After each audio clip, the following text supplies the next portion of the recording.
insersio filamentosa. Jadi terjadi insersio filamentosa terlebih dahulu, baru menyebabkan fasa previa. Fasa previa merupakan keadaan di mana pembuluh darah umbilikalis janin berinsersi dengan filamentosa, yaitu pada selaput ketuban. Pembuluh darah janin melintasi atau berada di dekat ostium uteri internum. Pembuluh darah tersebut berada di dalam selaput ketuban, tidak terlindung dengan tali pusat atau jaringan plasenta sehingga akan pecah bila selaput ketuban pecah. Mungkin kalian yang tidak mengerti fasa previa itu karena di sini tidak dijelaskan bahwa fasa previa ini yang melewati pembuluh darah yang melewati di atas ostium uteri internum gitu ya. Jadi boleh ditambahkan di sini fasa previa merupakan keadaan pembuluh darah umbilikalis janin berinsersi dengan filamentosa yakni pada selaput ketuban yang melewati ostium uteri internum. Insersio filamentosa adalah tali pusat yang tidak berinsersi pada jaringan plasenta, tetapi pada selaput janin sehingga pembuluh darah umbilikal berjalan di antara amnion dan korion menuju ke plasenta. Pada insersi filamentosa, tali pusat dihubungkan dengan plasenta oleh pembuluh darah yang berjalan dalam selaput janin. Jika pembuluh darah tersebut berjalan di daerah ostium uteri internum, maka disebut fasa previa. Nah, ini di sini penjelasannya ya. Fasa previa ini membahayakan anak karena waktu ketuban pecah, fasa previa dapat terkoyak dan menimbulkan perdarahan yang berasal dari janin. Gejalanya ialah perdarahan segera setelah ketuban pecah dan karena perdarahan tersebut berasal dari anak, dengan cepat DJJ akan menjadi buruk.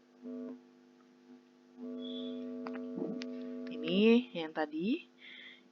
Yang normalnya insersinya ini harusnya di plasenta ya, di jaringan plasenta. Tapi ini tidak. Dia nih akan ke sini pembuluh darahnya. Lah, insersinya malah di sini. Insersinya di sini. Nah, pembuluh ini namanya insersinya insersi filamentosa di sini. Nah, pembuluh darah yang melewati ostium uteri ini yang disebut dengan fasa previa. Ya. Seperti itu.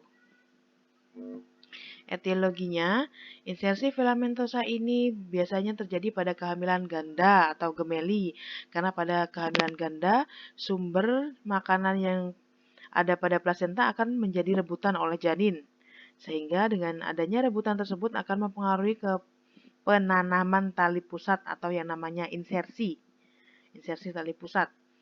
Fasa previa ini terjadi bila pembuluh darah janin melintasi selaput ketuban yang berada di depan ostium uteri internum.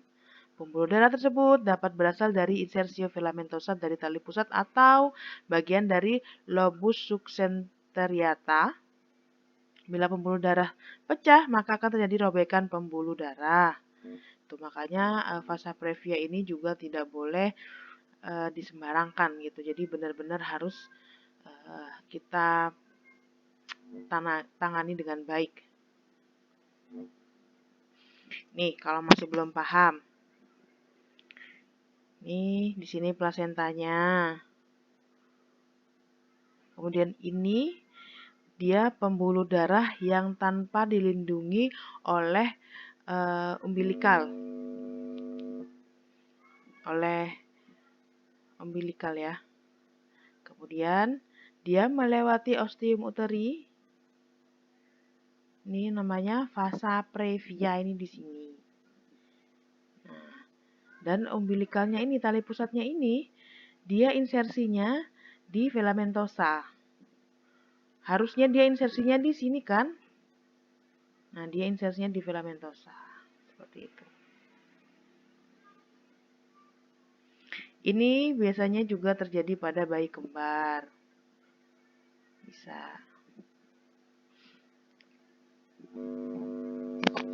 Patofisiologinya, penyebab dari pendarahan vasa previa ya ini adanya pembuluh darah janin melintasi selaput ketuban yang berada di depan ostium uteri internum, di mana pembuluh darah tersebut berasal dari insersio filamentosa. Patofisnya pendarahan vasa previa di sini hampir sama dengan etiologinya karena hampir semua berhubungan. Ya, ini ya contohnya. Harusnya umbilikal ini insersinya di sini ya, ini yang normal ya di sini. Tapi dia malah di sini, di filamentosa insersinya. Yang ke sini ini adalah pembuluh darah tanpa umbilikal, tanpa tali pusat. Nah, ini kalau yang twin. Ini umbilikal twin yang kedua.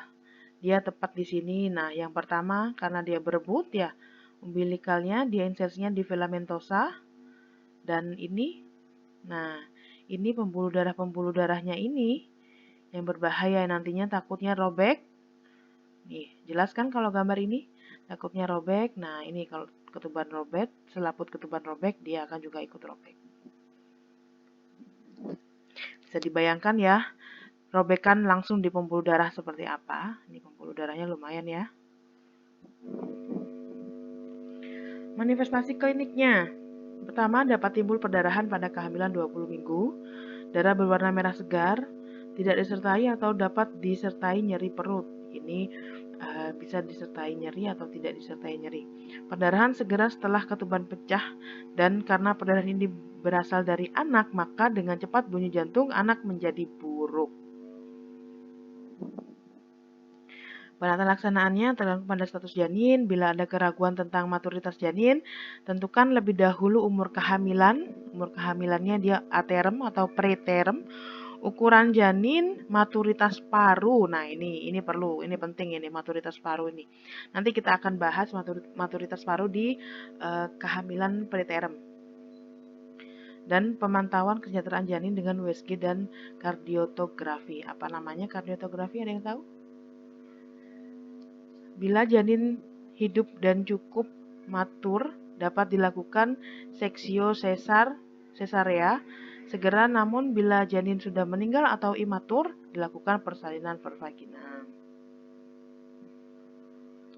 Bidan tidak memiliki kewenangan untuk menangani insersio filamentosa, hanya melakukan diagnosis dan bila dicurigai bahwa ibu mengalami kehamilan ganda dengan melakukan USG, dan apabila mengetahui ibu positif mengalami insersio filamentosa, lakukan rujukan pada rumah sakit.